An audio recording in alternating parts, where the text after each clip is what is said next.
Okay, 5-minute auto pairing today. Klunk 2081. Let's play d4. Okay.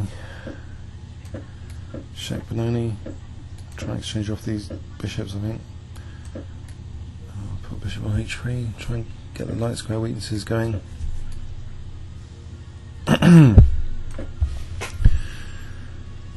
Exchange those off, then maybe a knight to f5 later, and that should be strategically winning. just kidding. Maybe a5, knight a4 to b6 is useful. Bishop d2, knight a4 to support the pawn.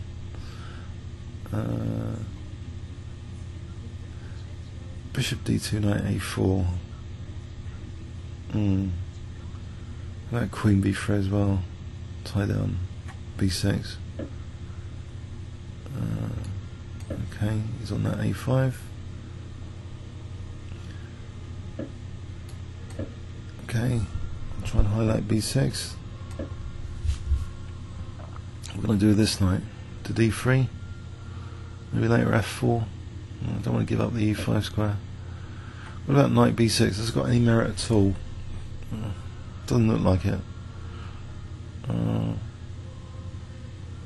Could castle queenside over there. Let's try it. Let's get a pawn over there. Pawn might be, I don't know. I can play later for b4, maybe.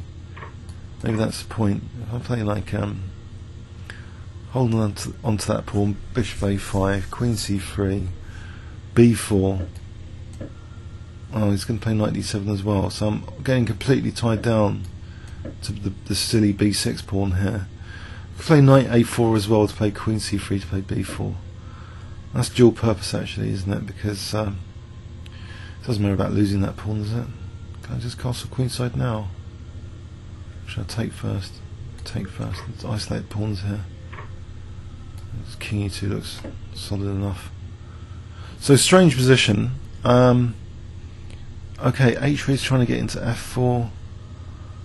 Alright, let's try and maybe go over here for a sec. Get the queen over to d3.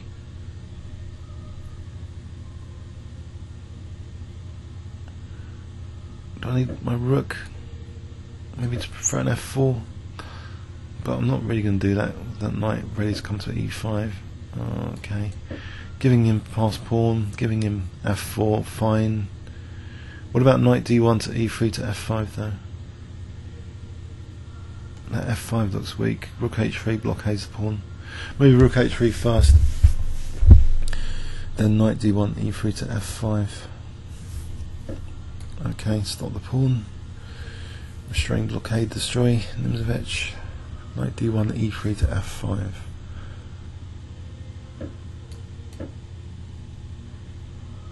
Maybe rook h1 as well though. If bishop g3 is always rook g3 is a threat if the rook's not protected at some point, like here, bishop g3, rook g3. Okay. I'll get to f5, he's going to snap it off. Whoops. Why did I want to take with my king? It's bishop d2. Queen b3. Alright, get back to this plan then. How do I get back to the plan? b4, queen c3. Maybe queen c3 first. The plan of b4, queen e3 and b4. Queen e3 actually supports b6 from e3. Actually b4 now, but knight g6 to f4 coming in.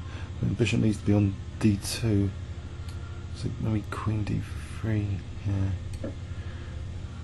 It's an emergency situation.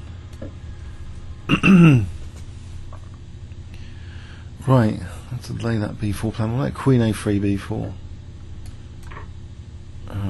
Get the queens off. Queen f4, queen e3 first, then queen a3, then b4. You could take like that, I suppose. Maybe queen c3 there. This pawn doesn't seem accessible from any of the rooks actually. There's no a5 rook to a6. Okay. I've got e5. He's going to block. I have to block e5, which he does now.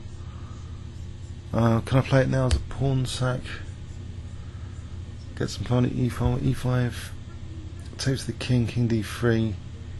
Get position with the e4 with rook e1. Is it at all worth it? Probably. If he takes the pawn, king d3 to e4.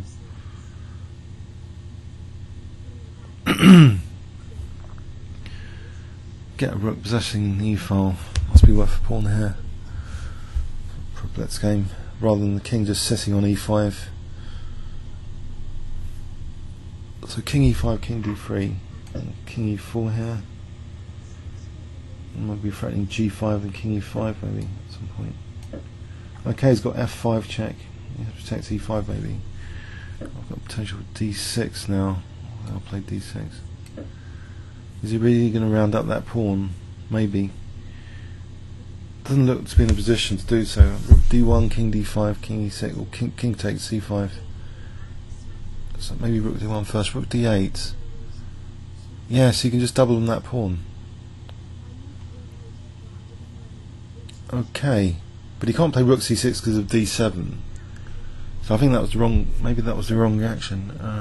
Get into e6 now. They can play rook d6. Let me come into e6. Fine. King e7, d7.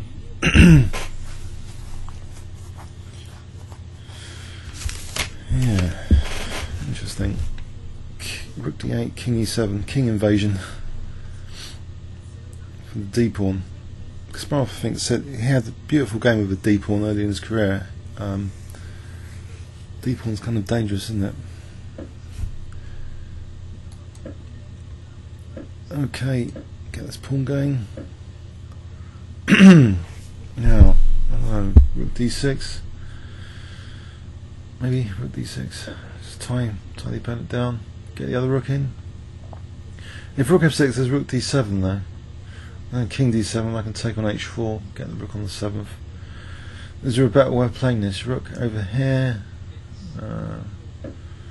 Oh, this pawn's dangerous as well. So, he's only got 15 seconds, so I could play this plan just to get. No, I'm confused. Maybe he's just better. Maybe he's just better here. Or I can take on there to decoy the rook from that to take king d8. I'll try that. He's only got like 10 seconds anyway. I'll just play that plan.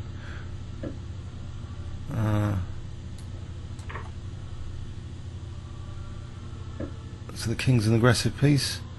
Isn't taking that. I can play rook b7 now. Although I've given him 2 passed pawns over here. This is probably wasn't the cleverest. Although I've got my own passed pawns now. Maybe b7, rook c8. Something worth doing something about that? Well, there's just rook e6 maybe. Okay, he resigns. Well, he's going to lose on time anyway. But this is dangerous anyway for rook c8. Hope you enjoyed it. Let's have a quick run through that. So Czech Benoni.